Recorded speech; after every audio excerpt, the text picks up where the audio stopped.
Good day, troops, and everybody else supporting Veterans for Freedom. This is James Formosa coming to you today with a contribution looking into an analysis of a recent CTV article from this week, which attempts to explain the tweaks that are apparently coming from the Chief of Defense Staff with regards to CDS Directive 002, the former mandate for COVID-19 vaccination in soldiers that is currently suspended and supposed to be replaced by 003. Now, I want to read this CTV article to you all and draw your attention to a few specific parts because I believe, according to what information we now have on the leaked CDS 003 document, it seems that this article is making demonstrably factually false statements as far as I can tell. And as well, I think it's very important that we do draw the public's attention to some of the more egregious issues in the new directive that is supposed to be released at some point in the near future, perhaps by early September. Now, let's take a look at this article. Top commander defends military's vaccine requirement, says a tweak is in the works. Canada's top military commander said he will tweak the vaccine mandate for the armed forces in the next few weeks, but defended vaccine requirements as necessary to keep the military ready to respond to any emergency. Quote, "This is an institution that's unlike any other because we do have to be operationally ready. We are the nation's insurance policy," Chief of Defense Staff General Wayne Eyre told the Canadian press in an interview. Quote, "We have to go into dangerous locations and close confined quarters. We have to deploy overseas where there's potentially an increased threat with the pandemic. We also don't know the trajectory of this pandemic, where it's going to go into the future." When Eyre when Eyre ordered all troops vaccinated against COVID-19 last October, he said it was to both protect and the force and to demonstrate leadership as the Liberal government adopted vaccine mandates across the federal public service. The public service vaccine mandate was suspended, however, in June, but the military one persists, a fact that has heightened criticism of the military's policy. The Department of National Defense said more than 98% of Canadian troops complied with the order. Defense Minister Anita Anand was briefed in June that 1,137 remained unvaccinated. Those who refuse vaccination face the risk of forced removal from the military, like myself. The department says 241 unvaccinated troops have been ousted, with disciplinary measures initiated against hundreds more. Eyre said that he is trying to find, quote, "the sweet spot between the military's medical, legal, operational, and ethical requirements." Quote, "We need to maintain our operational viability going forward," he said. "So over the course of the next number of weeks, we will tweak the policy. We'll put out something amended. But we also need to realize that this is a dynamic environment and things can change. The trajectory of the pandemic can change. So we've got to maintain that flexibility as well," end quote. He added that not only has the military been called upon to assist in communities across Canada that have been hit by the pandemic, but that the vaccine requirement still exists in many allied and foreign nations and militaries.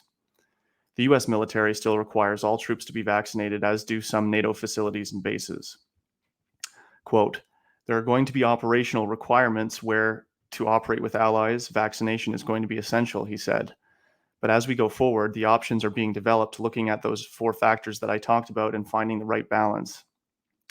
Eyre's comments appear to contradict a draft copy of a revised vaccine policy obtained by the Ottawa Citizen last month, which suggested vaccine requirements for military personnel would be lifted. The draft document, which officials say has not yet been approved by Eyre, said military personnel as well as new recruits would no longer have to attest to their vaccination status.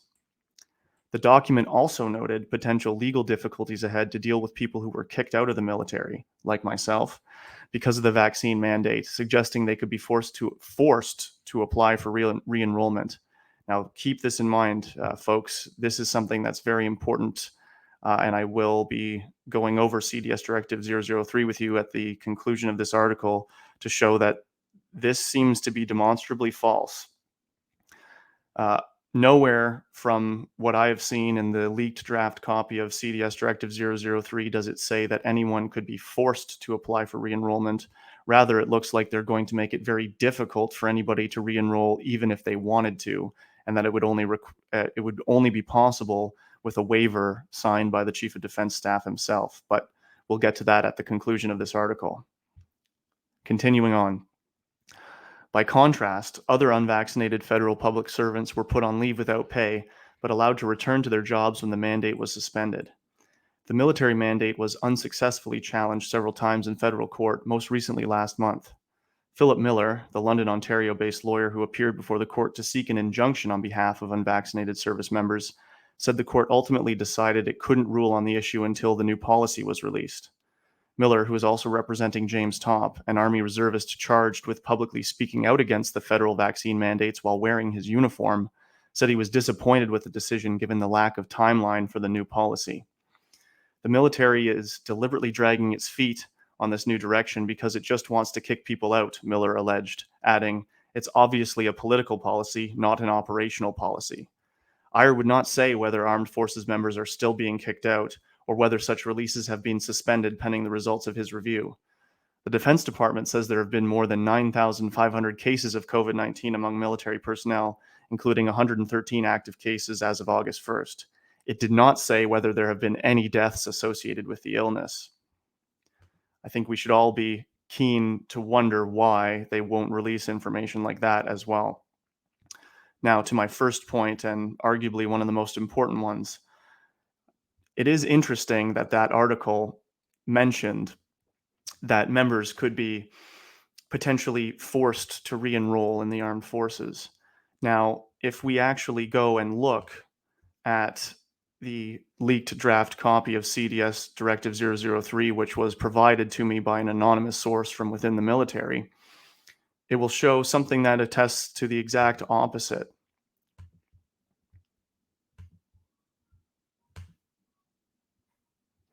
Here on the 14th page of CDS Directive 003, ostensibly, keep in mind, none of this is legally binding or effectual in the armed forces, of course, because it is yet to be signed and dated by the Chief of Defense Staff himself. However, the leaked draft copy does say on page 14, CAF members released due to the COVID-19 vaccination requirement will be permitted to apply to re-enroll. Re-enrollment applications from members who received a compulsory Category 5F, unsuitable for further service, release will require a CDS waiver. Now, the requirement of a waiver sounds an awful lot different than the CTV article here claiming that folks like myself would be forced to re-enroll. As you could well imagine, many of us would be incredibly reluctant to ever want to work for the institution, at least as it's currently constituted with this level of lack of accountability or oversight. Now, before I conclude this discussion today, I would also like to draw everyone's attention to some of the more pernicious policies in this leaked draft document of CDS Directive 003. And perhaps on our longer form shows in the near future, we'll go into a deeper dive of this entire document. But for right now, most importantly, I think, is the 13th page, which outlines how the Chief of Defense Staff and the Canadian Armed Forces sees this process going forward once CDS Directive 003 is instituted. On page 13, subpara 1, it states, the CAF members whose non-compliance with the CDS directives on CAF COVID-19 vaccination has resulted in an AR, or administrative review decision directing compulsory release, whose release date remains in the future, will be released from the CAF in accordance with that decision. In other words, if you are a Canadian Armed Forces member that's at the level of administrative review, which is rather the final stages of the disciplinary process for refusing to comply with 002, most of which is for members who believe that that order in itself is unlawful. Nevertheless, if you are at the administrative review level, according to the new policy that's supposed to supersede it, you are still meant to be released in accordance with a decision made in the past for a directive that has already been suspended for now over a month. Subpara 2 says, CAF members who have been served with a notice of intent to recommend release and whose file has been submitted for administrative review pending a final decision on release will be subject to the decision on release being determined in the coming weeks. And now this is arguably the most important and most frighteningly Orwellian part of this new process. It states in subpara here 3, ongoing remedial measure processes, that is recorded warning and or counseling and probation for CAF members due to non-compliance with the CDS directives on CAF COVID-19 vaccination will be terminated effective the date of this directive due to the suspension of the requirement. However, it also says here, records of the remedial measures and administrative review processes for non-compliance will be retained on the member's personal files and may be considered in the case of future instances of performance or conduct deficiency by the member. Now, what does this mean exactly? Essentially, this is stating that if you were at the earlier stages of the disciplinary process, that being recorded warning or counseling and probation, the disciplinary process is meant to be put on pause or to stop, but your file and the disciplinary files related to you not complying with the old, now no longer effectual directive will stay in your personnel file as evidence of your wrongthink. In other words, for all of these members, arguably nearly the entire swath of those that have been not only resistant to CDS Directive 002, but have also filed hundreds of grievances with lengthy explanations about how that directive violates both the Canadian Charter of Rights and Freedoms and the Canadian Human Rights Act with regards to prohibited grounds of discrimination in a workplace. Nevertheless, they're going to keep your resistance and your integrity as evidence of rather a performance or a conduct deficiency. So in other words, the Canadian Armed Forces, as it's currently constituted in the chain of command, is essentially stating that members who have the integrity and the conscience and the willpower to resist in order that they believe and have evidence and attempt to argue is manifestly unlawful will have that kept on their personnel file as evidence of their poor behavior or unwillingness to toe the party line. For Veterans for Freedom, I'm James Formosa. Thank you for listening to this important special message today.